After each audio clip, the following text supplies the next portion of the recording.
Bullseye with Jesse Thorn is a production of MaximumFun.org and is distributed by NPR.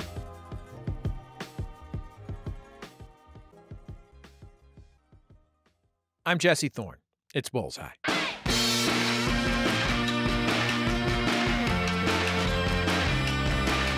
There's a new movie out now called Come On, Come On. It's written and directed by my guest, Mike Mills. Come On, Come On centers on two characters, Johnny, played by Joaquin Phoenix, and his 9-year-old nephew, Jesse, played by Woody Norman. They aren't close, but circumstances force them together. Jesse's mom needs Johnny's help. She's in LA taking care of Jesse, but Jesse's dad is in San Francisco, and he's having a manic episode. She asks Johnny to take care of the kid while she tries to get her ex into the hospital. At first, Johnny moves in with Jesse in LA. It's not an easy fit, but they start to bond. Then, Johnny decides to take Jesse on the road for work. It's a film about the extraordinary burdens of parenthood, the ways those burdens change parents, and about kids and how amazing and resilient they can be, even in the face of serious trauma. In this scene, Johnny is reading Jesse a little bit of The Wizard of Oz before bed. And white is the witch color, so we know you are a friendly witch. Dorothy didn't know what to say. Dorothy did not know what to say to this, for all the people seem to think her a witch. Why aren't you married? I was with somebody for a long time, Lisa. And she knew very well she was only an ordinary little girl who had come by the chance of a cyclone into a strange land. I still do. Then why did you break up?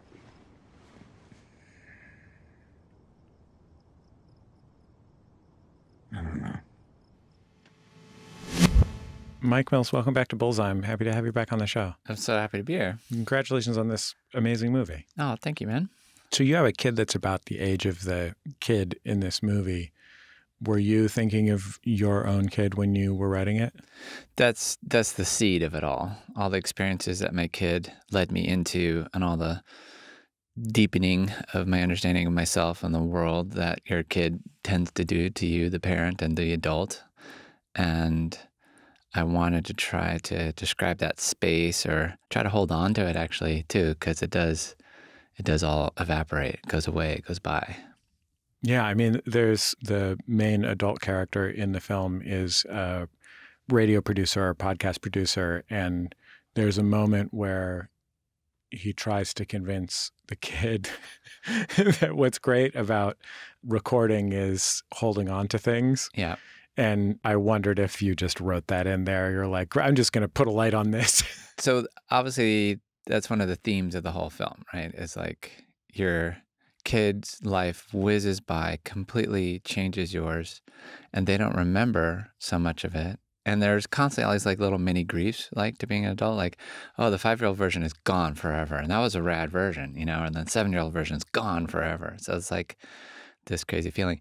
That line, though, that came from Starley Kine, who's a radio journalist, radio person. She read the script and she was just sort of helping me just talk about it. And she said that thing of like, one thing I love about recording is that you get to kind of keep it. And so I said, can I put that in the script, put it in?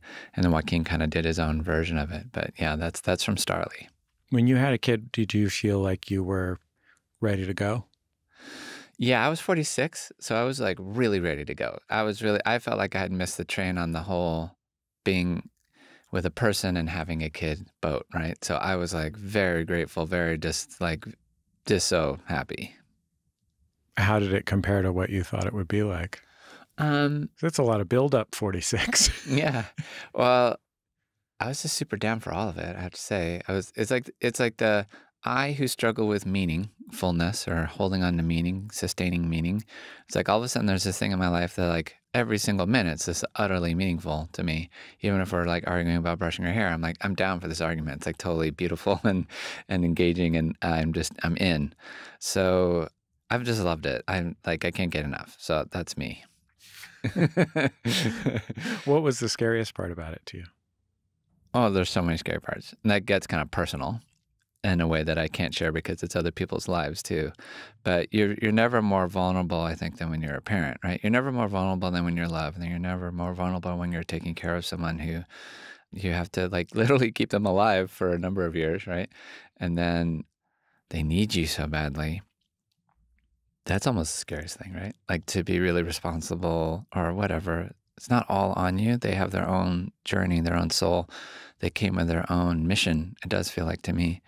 But you're still this cosmic responsibility that's nothing like you've had before in your life. Like I don't sleep still, right?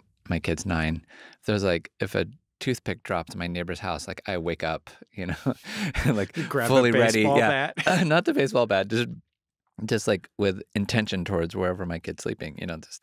Your radar never really turns off.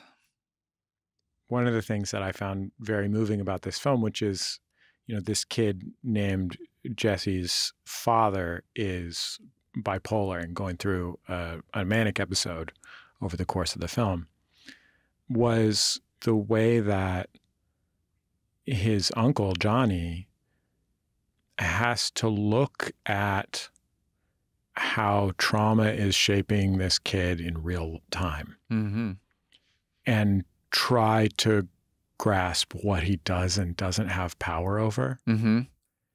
What Johnny or Jesse doesn't have power over, or both. What Johnny doesn't have power over. Yeah. I mean, Jesse barely has, Yeah.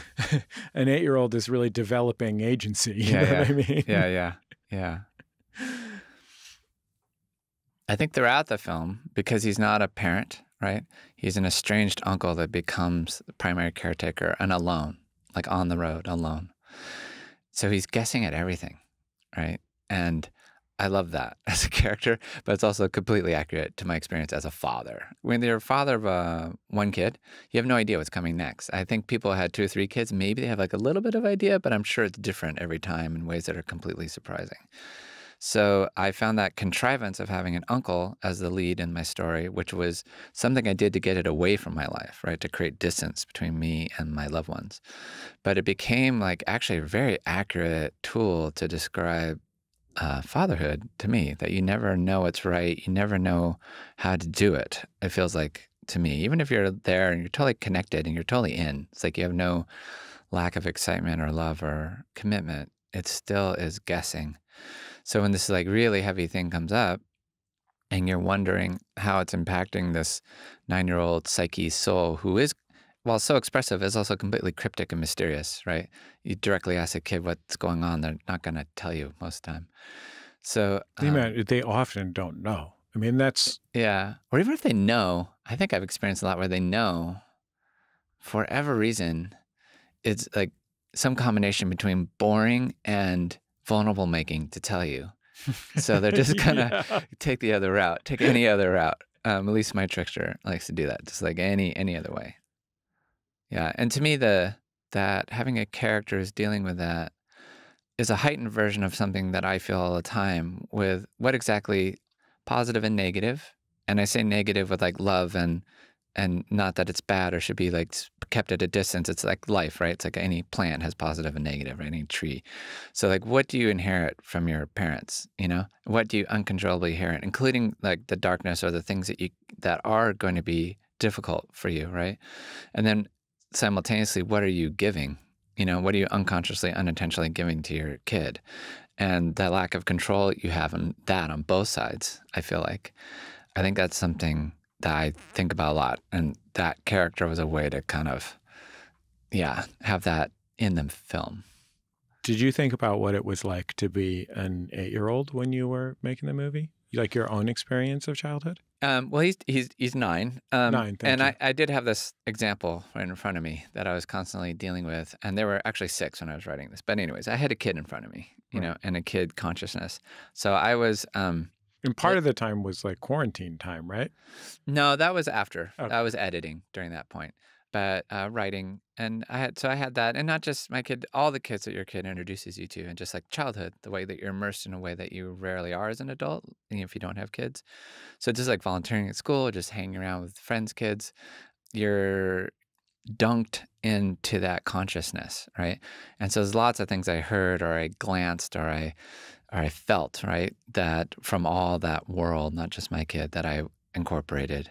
One of my favorite parts of the script is the orphan story. There's this orphan story that the kid likes to do where it's like a role-playing thing where his parents had children that died, and the orphanage sent him to replace those kids, and he needs to know everything those kids did to do it, right?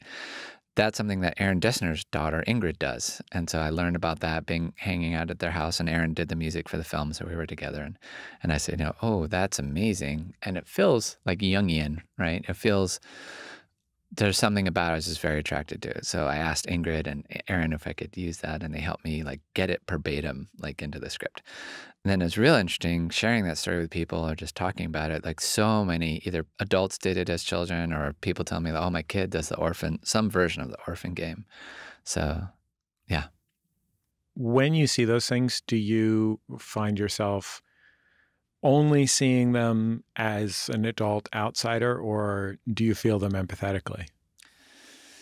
You mean like, and especially like as I'm writing? Yeah, and that kid stuff. And just as you're seeing all these kids that are around you because you have a kid, like, do you see things from their eyes as well as from yours? I guess that's part of the gig of writing, right? You do I don't consider myself like a deep writer. I'm like a good listener and then a good editor. I'm good at like finding objects and putting them into a shape that makes a story, like, or at least that's what I like. That makes me feel like really mentally healthy, like I'm receiving and I'm like heightened awareness of like what's going on. I like all that. But you do channel or whatever it is, you do kind of get into this, you're wearing the mask of the kid and you kind of just keep going. You heard someone say 2 sentences, but you got to do 6 sentences, right? So you just you go onto a flow, which for me is mostly a caffeinated listening to music on repeat situation where I literally kind of get out of my head. So I guess I am entering that, but to be honest, it doesn't feel like a deep embodiment. It feels more like I'm surfing on some facts that I got or some pieces I found, right? And I'm trying not to think about it too much and just sort of like go with it. But I guess, I don't know, I guess maybe as a parent, you spend a lot of time deeply enmeshed, right? And deeply, even if you're not like the kid, you are so feeling what is going on with them. You are so in the midst of it with them and in an entanglement with them in a beautiful way. And I think that obviously got into the writing, or that obviously got into this piece. Just as before, like helping my dad die, right? It's such an enmeshed situation. Like you're literally grinding up the medicine and sticking in the back of the mouth so they don't choke while they swallow it, right? Like you are so tied together. So it's easy. The line between you and the other is blurred. What music do you listen to on repeat, and how on repeat are we talking about? So I really need to, because I'm just too much of a rational soul, right? So I need to get like on drugs without taking drugs, right? To write. So it's all different kinds of things. So often it's that the National's been one for me. Like it could be a song like Graceless. I'll just like listen to Graceless for a day or a week or a month, and on headphones and on repeat. And it just becomes like a soup, like an emotional soup you're sitting in, or company. Like the National really became company for me, and then I became friends with them. So it's like double company because you actually know the person. I immediately thought that you were saying that you either listen to the National or the Broadway show Company. It was either Stephen Sondheim or the National. But it's lots of things, and often it's just like just going from the verse to the chorus. Like those 3 seconds will mean everything, and it's like it's a guidepost. It's a lighthouse that I'm aiming towards. Like it's like has just the right vibe, electricity, emotion, whatever it is that I'm like going for. So it's it's lots of different songs help me do that. What do you think is the relationship between that feeling when you're chasing that feeling when you're writing a feature film and your long career making music videos? Yeah, obviously, or also I think, so I started off trying to be a professional skateboarder in the 70s. That didn't work out. But skating introduced me to punk, and I was in punk bands when I was 15, 14. And I'm just a frustrated musician. Or I find music is the highest art. Music is the most magic, most working on the deepest, most unconscious level, and somehow connected to life, right? To me. So all my life, all my creativity has been somehow around music or trying to emulate what music does. And I think it's been this great, deep frustration in my life that I can't like be. And I hang out with bands so much, right? And my career has been like doing either record covers or music videos or then like having these relationships with bands. So I'm around them all the time. So this frustration and not being able to do that, not having that ear, not having that talent has also been this thing that pushes me forward, I guess. And like the other things I've done, the filmmaking, whatever, that frustration can be like a great incentivizer or just pusher, whatever that word is, just pushes you forward. So I do feel like I'm trying to emulate the quality of music. Even more with Mike Mills after the break. Stay with us. It's Bullseye from MaximumFun.org and NPR. Support for NPR comes from Discover with a message about rewards. If you're a loyal credit card customer, you should be rewarded for your loyalty, preferably with something that's useful, like Cashback Match, for instance. Discover matches all the cash back you've earned at the end of your first year. Finally, rewards that make sense. Discover. Exceptionally common sense. Learn more at discover.com/match. Limitations apply.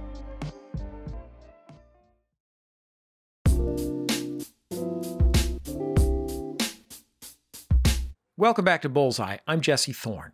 If you're just joining us, my guest is Mike Mills. He's a writer and director who's worked in TV, music videos, and film. His movie 20th Century Women was nominated for an Oscar for Best Original Screenplay. He has a new film called Come On, Come On, which is out now. Let's get back into our conversation. My wife's family, they're all musicians, none of them professionally, and at varying levels of skill. But I remember when I first started dating her when we were teenagers, going to their house and they'd be sitting around like playing a guitar or something. And I remember the feeling of being like, wait, you can make art just for your own satisfaction at home by yourself? It doesn't have to be perfect? I wonder if you're able to get there with music, like be like a 70th percentile, in the overall human population musician. Yeah. I don't know what percentile I'm at, but I play music all the time. Like I play the piano all the time, and my kid always goes like, "No offense, but it always sounds the same." I'm like, wait, I'm playing something completely different. And I was in punk bands all through my teenage years, and so I play instruments and stuff, and it's all alone, it's all at home. And I did this long project with the National and ended up going on tour together, and they're so nice and they're so inclusive. They're like, "Mike, get on stage." I'm like, hell no. Like, as much as like that's the dream, I know that that's not me. So I mean, is it the whole point of punk rock that you don't have to be? Well, that's good my at old it punk to rock be good band. at it? The National's not a punk rock band. It's a complicated band, and so I'm not playing with those boys. You're not composing contemporary classical music on the side like those dudes. Yeah, exactly. So no, they're like, I remember this. You could play Ryline, it's just in B. I'm like, not happening. Goodbye. Yeah. But you did. I mean, you made music videos for a long time. And one of the things about making music videos is I'm sure you have to, they're for a song. So you have to live with that song pretty intensely. Mm-hmm. And not only do you have to live with that song pretty intensely, but you have to come up with not just an idea, but if I understand the process correctly, a bunch of ideas for what that song could be in a film. Yeah, or sometimes I do a lot of ideas. I'd often do just one idea. But it's actually, I think that's where I got this thing from, because I would put this song on loop. And because my first ideas would be kind of like obvious and like kind of just like too on the nose, too pointing at what it seems like. In improv, they say A to B. Okay. But like after about a day of listening to it, I started to have really weird ideas that were linked or had a reverberated with the song, but had an autonomy too, right? And that's when it gets really interesting. And often that's what the band was interested in, like Air liked ideas like that. So I think that's where this whole weird thing of like trancing myself out to music started. But like also like when I'm on set, either I have live musicians or I play music constantly. So in between, as we're setting up, as we're doing things, I'm playing music all the time. It just enchants the set and it makes it like not a job, but I don't know, like an adventure. And it's crazy how it changes the mood of everyone. So I'm constantly employing it. When you say live musicians, like a string quartet, like a On some, like a scene at an art museum sometimes in a on movie? usually it's like a French horn or a cello, you know, in the morning. They'll just be there for like an hour or two in the morning. You said, like I know. I do not know. I do not know about this So a French guy horn cello So connection. like one guy in a French horn just on the corner of the set. And it's in the morning as you're getting started, and it just kind of trips everyone out. Like, wait, is that live music? I'm like, yeah. And I have done it on ads where I have a bigger budget, where I have had a quartet, and I instructed them every time I say cut to start playing. It was just kind of a lark, and it was really fun because it was a really busy day. So we ended up being like the camera crew and the quartet were in this like funny competition with each other. That was more just like a weird thing. When the crew enters a work site, or the cast, and there's a cellist playing, and it takes them a beat to figure out where the music's coming from. Oh, that's just a guy sitting in the kitchen playing the cello. It's a delicious sort of pulling the rug out under the workplace thing. And that, as a director, I'm constantly trying to do things like that just make it feel like I think enchant is a good word. It just makes it feel like something unusual, strange, playful, and kind of like surprising is going to go on today. Aren't some people just like, I'm trying to do my job, Mike? Well, they're not playing while they're acting. So, no, I think people mostly enjoy it. Who knows? The director is always the last one to know what everyone's actually thinking. So maybe everyone hates it. But no, it seems like people really like it. Or it just sort of makes them, I don't know, just changes the day. What is a lesson that you learned from making videos that was useful to you as a feature filmmaker? I think doing videos, I was kind of chasing Spike Jonze and like Michel Gondry and people like that who had done a lot more by the time I got started. And they all had like stories, or at least like a Rube Goldberg. There was like some kind of causality or some kind of idea going on. And I think it led me to be a writer-director because when you are doing video treatments, it's like an idea contest. There's like you and 5 other directors all competing, and you turn in a treatment. So that idea contest thing, I don't know, it felt important, or it suited me, or I liked that. I liked that way of going because I got into film. Like I went to art school, didn't go to film school. And the teacher that meant the most to me was a man named Hans Hacke, who's like a German conceptual artist. And so all of us that liked those classes and we're all like pretentious Hackeites. That was also another, like, you're an idea generator more than you're a worker in any particular medium. So I kind of always say like my film career actually started in Hans Hacke classes because it's all about being able to articulate and execute and think around your idea, and understand plan B and C and recover from the failure of our idea or find out what's good and bad about it. All that kind of thinking is so directory. It's the stuff of directing. So I felt like that's where it started. I mean, I feel like you're talking about 2 people that went before you, and Michel Gondry and Spike Jonze, who also very famously, made some amazing music videos. Mm-hmm. Like those music videos were, there are music videos from that time when some music videos had budgets that are defined by their like aesthetic qualities. Mm-hmm. Mm-hmm. David Fincher music videos that he directed a bunch of are really intensely aesthetic. Mm-hmm. I think Spike Jonze and Michel Gondry music videos are defined by those kinds of ideas that win idea contests that you described. Mm-hmm. They're full of amazing ideas, and their movies are like that too. Mm-hmm. They're often about an amazing idea. Mm-hmm. The transition from that kind of thing to your movies is less clear to the outsider, I think. Yeah, I think I'm less, whatever you want to call it, sort of advanced sci-fi or like interesting sci-fi, which those guys get into more. They, also, I will say their things are highly aesthetic, but I find them more dirty or like broad or less like just about being pretty, but it's like deeply visual, deeply about, I don't know, exploring an idea and a vibe through aesthetics. Michelle especially. Michelle's like such a craftsman of all kinds, like a scientist, you know? So I think they are equally aesthetic, just in a different kind of paradigm of what's good. Can you give me an example of an idea that you had when you were in art school that you really had to work over?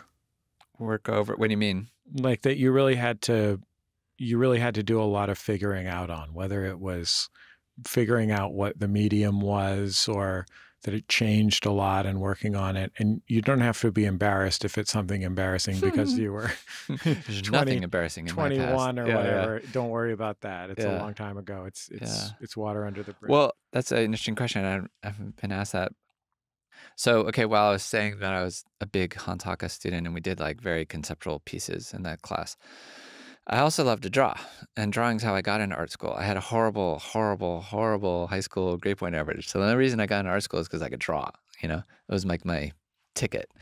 And I can remember when you were just asking me that question, that I did this long series of drawings. They're often about the shape of a house and the idea of home, but it was all about being like a suite or multiple images that were like playing around. And there were like large scale drawings. And so it's very kind of physical and processy, kind of like music, really. It's like a flowy thing that's experiential. You don't know where it's going. I think that's music to me too, right? And there was a lot of erasing involved. Like literally that was like a big part of the aesthetic of those pieces, were like all the erased lines, you know, and this kind of like layering of grays and then the final black on the top. And yeah, there were a lot about what got erased, and that you could see the eraser and then you see sort of like where it ended up. And I don't know what I'm talking about right now, but I still like that. Memory is nice. That memory is and it feels somehow akin to what I do. I mean, I feel like as you describe it, you are describing it, that memory, like it is physical to you right now. A bit. Because like I see your body reacting to it.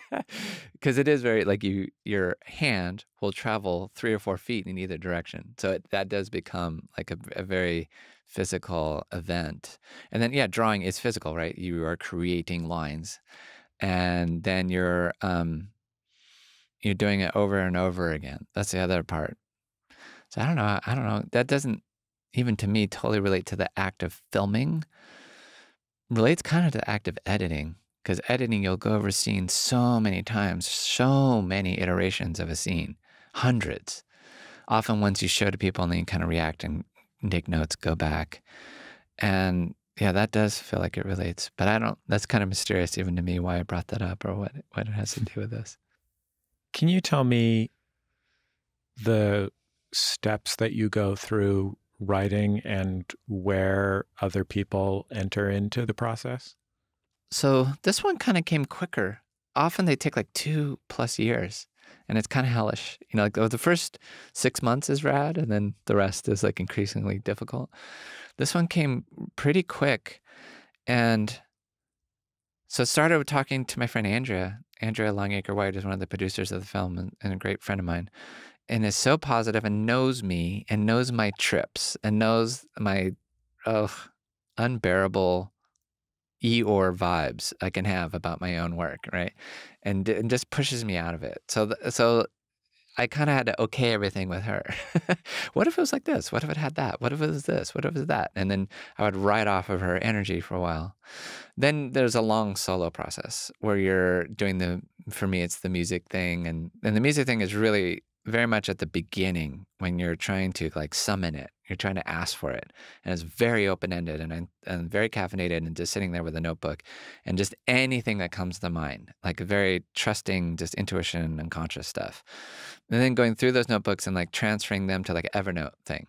And that becomes like a very long list of things I liked from the notebooks. And then there's another Evernote file, which is a first stab at organizing all that stuff I edited, right? oh, maybe this is kind of an act. Maybe this happens. Maybe this is a sequence of these random things I found. And then it goes to another Evernote that's like a cut down of that, and kind of now looks almost like an outline, but not really. It's like a flowy outline. And then I'll start actually getting into Final Draft. I try to avoid Final Drafts as the software you use to write scripts. I like Final Draft a lot, to everyone at Final Draft, but I hate getting into it because once you're there, you're stuck in this weird, you're like concretized and like limited, and like you start writing like scripty kind of things, right? So I try to like not do that as much as I can, right? Then after a while of doing that, I go back to the verbal thing, like maybe bringing Andrea in or any friend I can coerce into the room, and go back to just telling it, right? And that really often brings it back alive again, you know? And then sharing it with lots of people. I'm very into other people's help because you lose track. So, and then what responds and what doesn't. And there's a lot of correlation. Like everyone hates this scene. Everyone likes this scene, you know? And you're like, okay, cool. I'm beginning to learn what I'm writing myself. And then the older I get, this is going to sound pretentious and woo-woo and all that. I don't think I'm in any control of what I make or what I do. I feel like you summon things, but you summon like whole beings. Like the film, the script, the cosmos of the film. Yeah, it kind of came from me and my kid and all that, but it's like its own weird entity that you kind of ask to come forward. I think Mr. Fellini would say this too, and I'm kind of getting this from him. And it brings problems and pluses to your life and to its own making. And it kind of like asks for people. And there's certain people that are like, no, I don't want that energy. I don't want that thing. And there's other people like, yeah, I don't even know why. And so then it's kind of like learning how to ride that wave, or like understand that it's not totally under your control, and that it is this kind of like from the cosmos spiritual entity blob that you're sort of helping fertilize and bring forth. And it's part you, but it's equally not you. Yeah. And you have all these actors, and then that's the next phase. Yeah. And I love, so then there's this radical, beautiful, weird exchange, especially if you write material that comes from a very personal space, where you're like, okay, my worst nightmare is that this is just like a bad memoir, right? This has to be a film that's alive for strangers in a dark room in a theater down the road, right?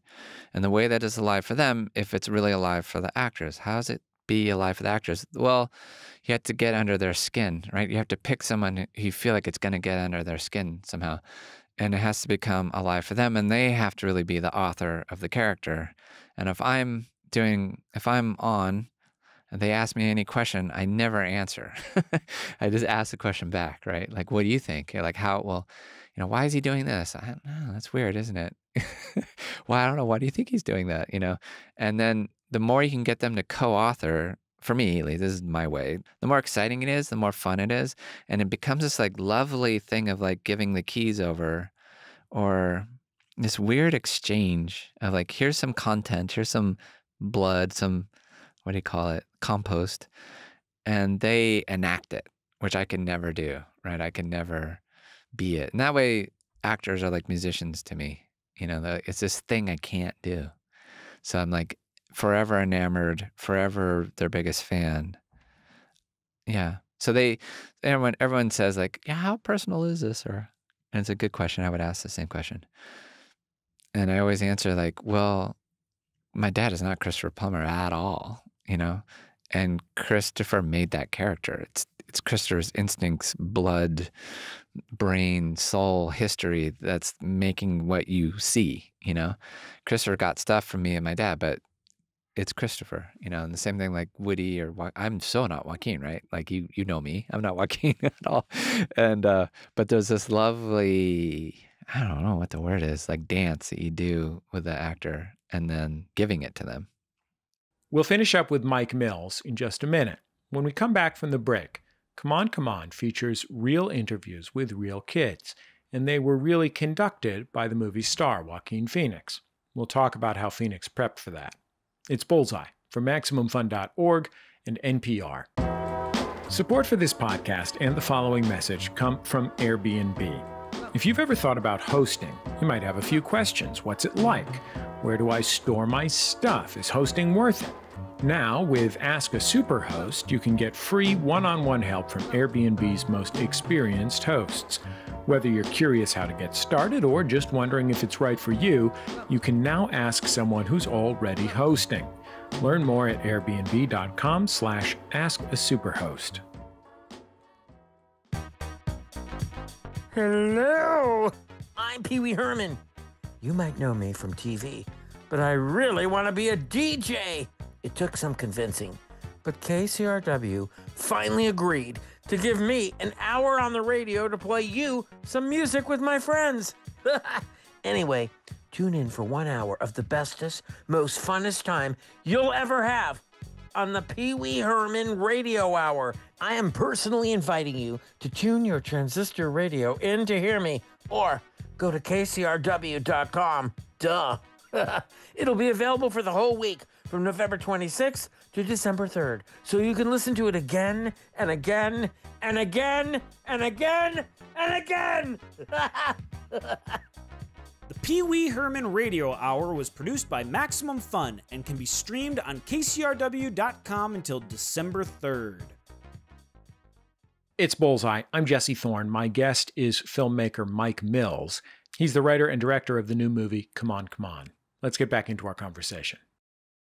Just one last thing I want to ask you about, which is, so as I said, this main character, Johnny, is like a radio producer, sort of This American Life-y type radio producer. And there's a lot of scenes where Johnny is interviewing kids. I presume these are real kids, really being interviewed. And you often show this part of the interview where he says, you know, you can tell me if you don't want to answer the question or if you're not comfortable asking the question. That's something that applies in some interview situations. Yeah. Like it's something that I may have remembered to say to you before we talked. I'm not sure. But certainly, like if I'm interviewing an artist, I'll often, if I know I'm going to ask something personal or intimate, I'll let them know. Yeah. Why did you choose so often, or multiple times anyway, to show that? Yeah. Well, so that's an interesting thing to bring up. So Joaquin's playing someone that's, it's a little bit Studs Terkel, it's a little bit Scott Courier, it's a little bit This American Life-y world. To me, it's sort of like an old school radio person who like doesn't know about podcasts, or he does, but like he comes from radio. And so Molly Webster from Radiolab is his partner, and she's not an actress. She really is a radio journalist. And she was always my reference point for that character. And then my Jen Vendetti, my casting person in New York, just brought her in. And I didn't even know she was going to. And I was like, wait, that's Molly Webster. That is Molly Webster. That's her voice, you know? And she's like quite good and natural at being an actor and like really beautiful. And like, it was this weird thing.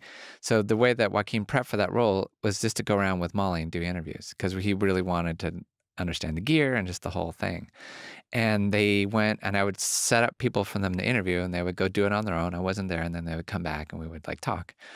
And I just noticed they started doing that. I think Molly taught Joaquin to do that. And that wasn't something I wrote or knew was going to happen. And every single interview, they would do it, and they would say it at the beginning. They each would do it. So I think Molly must have taught Joaquin that. And to me, it speaks to one of the themes of the movie. It's like non-coercive, hopefully, relationships are being built. Well, that's the goal, at least, right? I think cohesion does happen by accident all the time, and it's not an easy thing to avoid. And like real listening has some idea or goal of consent built into it. We had this whole really interesting scene that's not in the movie where Molly, Joaquin, Jabuki, Smith White, and Sonny Patterson, who is also a non-actor person from New Orleans, they're all sitting around a table just talking about the interviews, just improvising. And they got into this conversation about consent. And it was just too long to put in the film, and it felt like indulgent, but it was so great. And it was a lot about like, you know, like, do these kids ever really give consent? Because yes, they signed a paper. Yes, they know. But like at that age, 9 to 14, not everyone has like the agency to really say no. And it's so easy to keep saying yes, right? and what is consent. But the whole intention was to create a conversation where you're not, how little can you guide the conversation? Like how much freedom can you give the person? How much safety can you give the person? That was something that we all talked about a lot. And I do feel like is parallel to what Viv's mothering is like, right? And so Johnny's learning about parenting from Viv, and which is like has a nonviolent communication aspect to just her way of being in the world, right? And you're also capturing stories from all these people in your life, all these people who you're putting on the screen. And indeed, one of the people that you're putting on the screen is a child. So it must be, it must be in your mind all the time. Yeah. There's lots of things. So we interviewed all these real kids who are I mean, all kids are real, but whatever. They're non-actors. Right. And nothing was scripted. And they're speaking their truth. They're talking about their lives. And some of the things they said, we didn't put in because it felt unintentionally coercive or felt unintentionally. What we learned to do as adults is to protect ourselves. And kids have this like tremendous willing to be vulnerable, make themselves vulnerable. And there was a lot of discussions between me and Jen, my editor, about like what we can include and what we shouldn't include, just leave private, you know? And it's still a big question, you know, like we could go back into that film and just worry about all that at any moment. With Woody, the kid who plays Jesse, and Woody's mom, Vonda, I feel like those are such intentional people who are so grounded and smart. And Woody has such a deep rudder that while he now, Woody, I think just turned 12 recently, and they were like 9 to 10 while we were shooting. Woody wants to be an actor. Woody is an actor. You know, that's Woody's love and passion for life. That isn't Woody's life, right? But it is Woody's work and his heart work, right? So it's the job of respecting that, you know, and keep, I don't know, holding on to that in a nice way. But the non-actor kids we invited to be in the film, that's a really heavy responsibility that hopefully we got right enough, right? That's just endlessly dicey turf. Woody, the actor who plays the kid, Jesse, in the movie, is pretty extraordinary. And one of the things about the performance is its lack of mannering. And that includes not just manner of speech, but like physically in the body. Mm-hmm. Was that something that just came to you whole cloth, or was it? Yeah, it's a gift from Woody. It's a gift from Woody. And I think maybe Woody's mom, Vonda, too. So it's not just mannering. It's also like a lot of kids are trained, like when you're on camera, like don't rub your face, or, you know, appeal to the camera, point towards the camera. Don't pick your nose, don't wriggle, don't do all these things. And so Woody, when I met him, he came to do like an audition, a test with Joaquin, but we did some stuff alone. And I noticed right away two things that are like magic. One, Woody doesn't care about the camera. Woody does not perform for the camera, which as a kid actor is gold. It's like, well, for naturalistic acting, it's what I need so much. And it's the thing, it's like when you're trying to buy a house and the kitchen and the bathroom is being remodeled and the house is ruined. It's like that's what often you bump into with like an actor who's very young, who's been kind of trained. They've been trained to appeal to the camera. And somehow I think Vonda's smart enough to just know, like, don't do that, right? And Woody never got through that. And then that Woody is very wriggly, you know, like any 9-year-old is. There's just a lot of physical energy. And yeah, deliciously, he doesn't stop himself from like scrunching his eyes or putting his hands in his hair and all that. And I definitely encouraged it. And we're all that way, right? Like Joaquin's like that too as an actor. So that was really very much encouraged. But then it almost sounds like Woody's sort of a savant or something, which is really not the case at all. Like Woody's doing an accent the whole time. He's British. So he's doing an American accent the whole time. When I say cut, he goes, "Oh, really?" Like he goes right back in his real voice. And I was just looking, I had to do some behind the scenes. Oliver from Oliver, exactly. Apparently. Turns into a really bad American doing a British accent. And then I had to do all this, looking at takes to do this behind the scenes stuff. And I was reminded of a scene where Jesse learns that his dad is being hospitalized. And he cries at this one moment. Woody cried on that line for like 8 takes in a row. Like not on the other lines, just on that line. So like that's a detailed, controlled actor like that can summon it like that. So I had a really neat experience. Maybe I'll end with this. I had a really neat experience where Elle Fanning, my great friend who was in 20th Century Women, saw the movie just recently, really enjoyed Woody's performance, and we're talking about it. And she said, I always hated being called a child actor because it makes me feel like what I was doing was different than what the adults were doing, when I felt like my work was the same as the adult work, and I wasn't less than or like some strange animal that just lucked into getting it right. And Woody's that for sure. It's like as crafty and worked on as any of the adult work. Well, Mike, I'm so grateful to you for coming in again, and it's so nice to get to talk to you again. Yeah, so fun. It makes me feel like the film happened if I chat with you. It's like, I'm here. Mike Mills. His new movie, Come On, Come On, is fantastic. It's playing in theaters right now. Go watch it. If you haven't seen his previous film, 20th Century Women from 2016, that is also fantastic. You can stream it on a bunch of different platforms right now.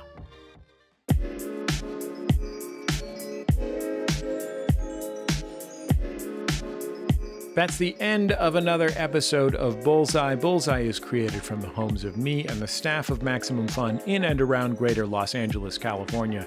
We were in our office on MacArthur Park in Los Angeles this week, and all of the dirt in MacArthur Park is covered with something white. We don't know what it is. Our show is produced by Speaking Into Microphones. Our senior producer is Kevin Ferguson. Our producer is Jesus Ambrosio. Production fellows at Maximum Fun are Richard Roby and Valerie Moffett. We get help from Casey O'Brien. Our interstitial music is by Dan Wally, also known as DJW. Our theme song is Huddle Formation by the band The Go Team. Thanks to them and to their label Memphis Industries for letting us use that great tune. You can keep up with our show on Twitter, Facebook, and YouTube. We post our interviews in all those places. And I think that's about it. Just remember, all great radio hosts have a signature sign-off. Bullseye with Jesse Thorn is a production of MaximumFun.org and is distributed by NPR.